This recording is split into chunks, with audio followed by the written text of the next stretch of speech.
సినీ పరిశ్రమకి ఏదైనా సమస్య వస్తే ఒక్క ఫోన్ కాల్‌తో పరిష్కారం అయ్యేది ఎవరి వల్లో మనకు తెలుసు. ఆయనే దాసరి గారు. ఆ పెద్దాయన వల్ల తప్ప ఇప్పుడున్నటువంటి వాళ్ళు ఎవరూ కూడా ఆ యొక్క స్థానాన్ని భర్తీ చేయలేరు, చేయలేకపోయారు. ఎంతోమంది ప్రయత్నాలు చేసినా అది కుదరదు. ఎందుకంటే అది ఆ వ్యక్తి యొక్క పనుల వల్ల, తను ప్రవర్తించేటటువంటి ప్రవర్తన వల్లే తప్ప అది ఏమీ నామినేటెడ్ పోస్ట్ కాదు, డామినేటెడ్ పోస్ట్ కాదు. అది ఆ వ్యక్తి తీరుతెన్నుల మీద ఆధారపడి ఉంటుంది. అందుకే దాసరి నారాయణ గారు తన యొక్క పనుల ద్వారా ఈ సమస్యలను పరిష్కరించగలిగేవారు. మిగతా వాళ్ళు కూడా ఆయన యొక్క మాటని వినడానికి కూడా వాళ్ళకి అవకాశం ఉండేది. ముఖ్యంగా అర్హత.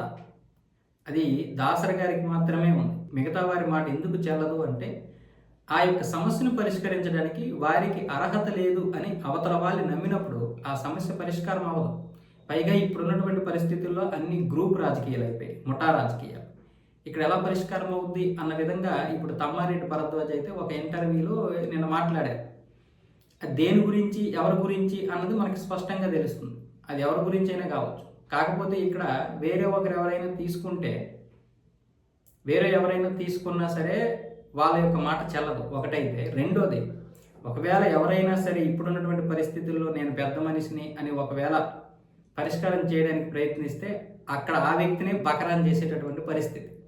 కాబట్టి ఇప్పుడు ఎవరు కూడా పెద్ద మనిషిగా ఉండకపోవడమే మంచిది. పెద్ద మనిషిగా ఉండి బకరా అయ్యేదానికంటే ఉండకుండా న్యూట్రల్గా ఉండడం మంచిది. అందుకని ఎవరు కూడా ఇప్పుడు పెద్ద మనిషి తరహాలోకి రావడం లేదు. ఆయన అనేది కూడా నిజమే. ఒక మనిషి యొక్క తీరుతెన్నులు, ఆయన చేసేటటువంటి పనులే ఆ పెద్దరికాన్ని ఇస్తాయి. సినీ పరిశ్రమలు కావచ్చు, ఇంకెక్కడైనా కావచ్చు. కాకపోతే మామూలు రాజకీయాల్లో ఓట్లు ఉంటాయి. సినిమా పరిశ్రమలో అలా ఉండవు.